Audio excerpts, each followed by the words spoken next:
আমি কি লেভেলের পাঙ্গাসখোর তা আজকে আমি আপনাদেরকে বলি।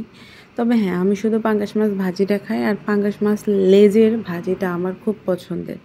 কাটা নাই, আবার পাঙ্গাস মাছ তেলের অংশটা আমার অত ভালো লাগে না।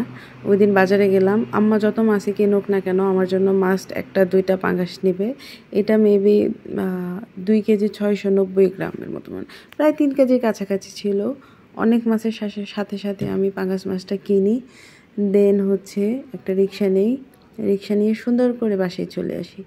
বাসায় চলে আসার পর আমার আম্মা হচ্ছে মাছটা কাটে, আম্মাই কাটে, কারণ আম্মা বাইরে কাটলে তো ওরা ভালো করে পরিষ্কার করে না কালো অংশটা। আম্মা হচ্ছে লোহার যে প্লেট দেওয়ার যে ছোপাটা আছে ওটা দিয়ে একদম ভালো করে নতুন একটা ছোবড়া দিয়ে মাছের কালো অংশটা তুলে ফেলে, দেন হচ্ছে মাছটা কাটে। আর আমি হচ্ছে একদম টাটকা টাটকা 3 পিস নিয়ে ভাজি করি। এটা যে কত বড় পিস ছিল এটা হয়তো বা এখানে দেখা যাচ্ছে না, অনেক বড় বড় পিস। আর বিশ্বাস করেন গায়েস, আমি এই 3টা পিসই খাইছি। আমি শুধু ভাত খাওয়ার জন্য এই মাছ পোড়াগুলাই খাইছি, আর অন্য কিছু ইউজ করি নাই। মানে আমি হচ্ছি পাঙ্গাস মাছ খাওয়ার জন্য, মানে কি বলে ওটা, ক্রেজি লাভার থাকে না, ওইটাই। এত মজার ছিল।